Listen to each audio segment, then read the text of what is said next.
আমাদের বাংলা নাটকের জনক হচ্ছেন গিরিশচন্দ্র ঘোষ। আর আজকে আধুনিক বাংলা নাটক যেভাবে দাঁড়িয়ে আছে, থিওরি নিয়ে অনেকে বিভিন্ন মতবাদ থাকতে পারে, কিন্তু একটা কথা সবাই স্বীকার করতে বাধ্য হন যে এই ফাউন্ডেশনটা তৈরি করে গেছেন গিরিশচন্দ্র ঘোষ। আমাদের খুব ইচ্ছে ছিল দ্রৌপদীকে নিয়ে একটা কিছু করার।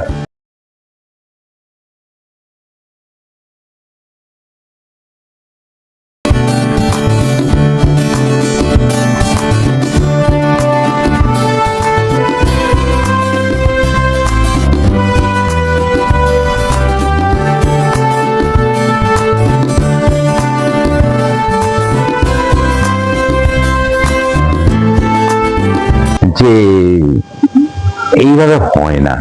আমি হাতে কলমে, আমি যদি একটা ভালো গ্রুপ থিয়েটারে থাকি, সেখানে কিন্তু রীতিমতো আলোচনা হয় নাটক নিয়ে, নাটকের থিওরি নিয়ে আলোচনা হয়, প্র্যাকটিক্যাল অ্যাসপেক্ট নিয়ে আলোচনা হয়, লাইট নিয়ে আলোচনা হয়, সাউন্ড নিয়ে আলোচনা হয়, সেই সেট নিয়ে আলোচনা হয়।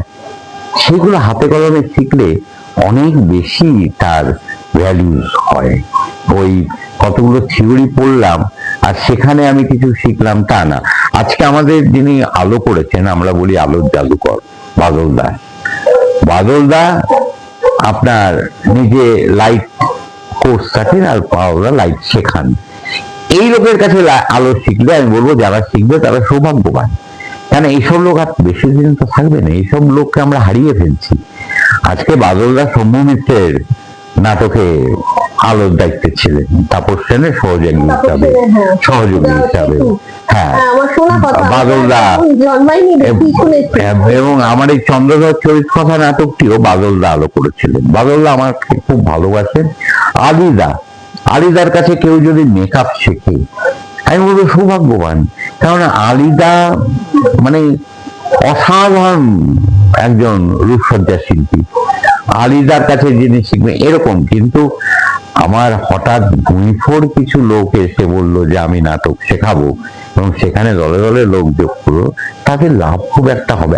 আজকাল থিয়েটার দলে যোগ দেওয়ার আরেকটা আপনার প্রবণতা হয়েছে, সেটা হচ্ছে যখন আপনি কোনো স্টুডিওতে অডিশন দিতে যান, তখন না আপনাদের জিজ্ঞেস করে ওই ছেলে মেয়েগুলোকে যে তুমি কি কোনো গ্রুপ থিয়েটার করো।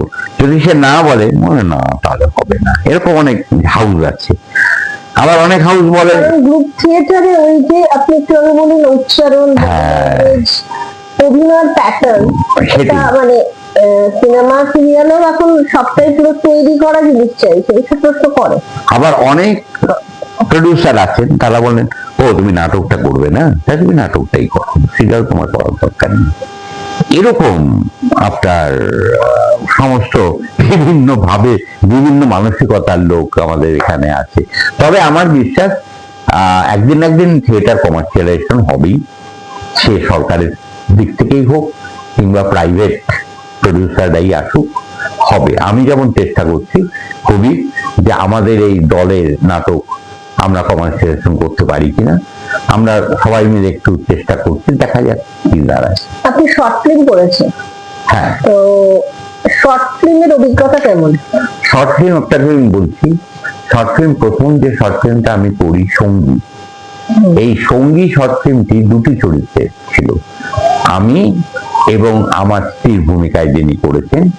আমি হচ্ছে একজন আপনার বিপত্নিক এক বৃদ্ধ, আর স্ত্রী মাঝে সাঝে তার কল্পনাতে এসে যায় বাড়িতে, মানে তাকে হেল্প করে, সে মনে করছে আমার স্ত্রী আমার পাশে আছে।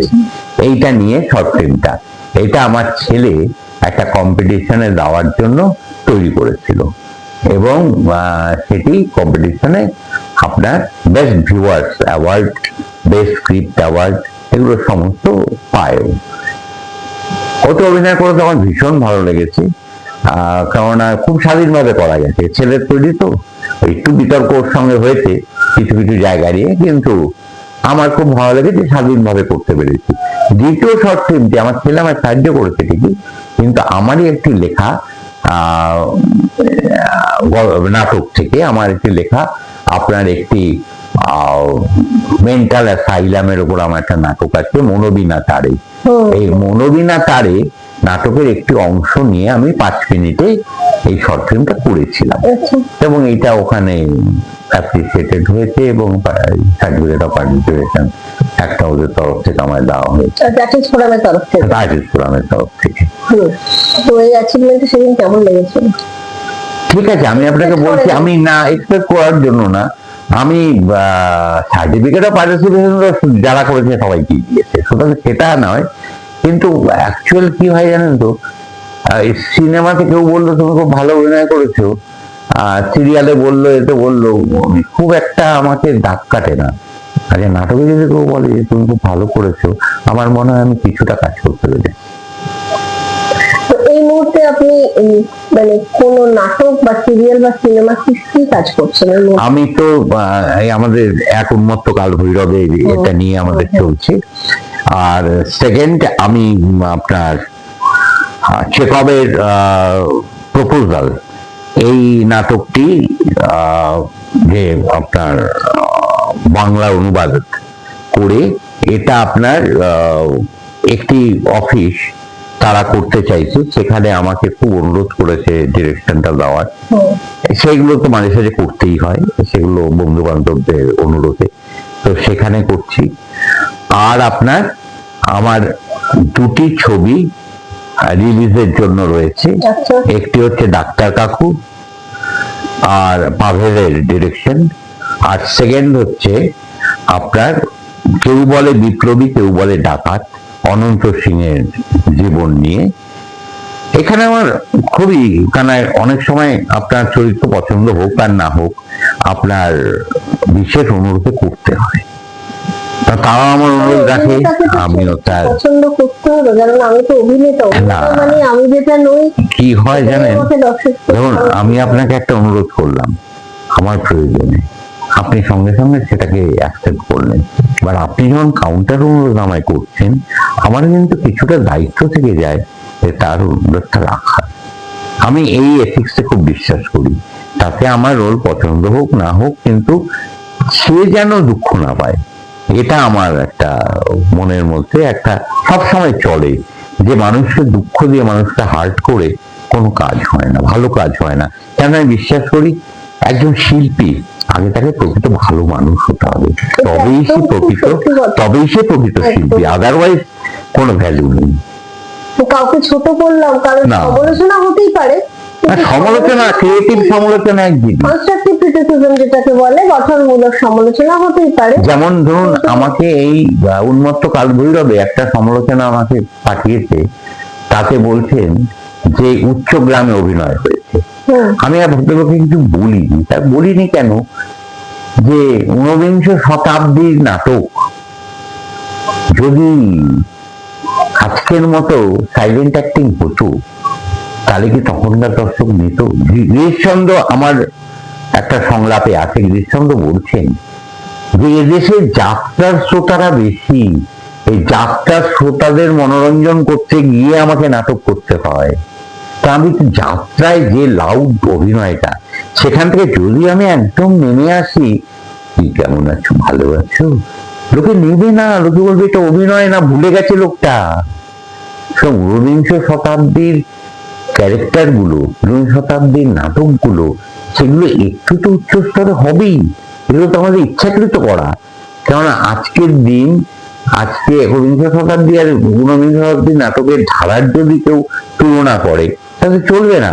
তখনকার গিরিশচন্দ্র বলছেন যে দেশে যাত্রা ও হা পাকড়াইয়ের শ্রোতাদের দেখে নাটক লিখতে হয়, তাই পৌরাণিক নাটক ছাড়া কোনো উপায় নেই। আর পৌরাণিক নাটক যদি এরকম আমরা যেভাবে কথা বলি সেরকম ভাবে যদি ক্যারেক্টার গুলো বলে, দর্শক অ্যাকসেপ্টই করবে না।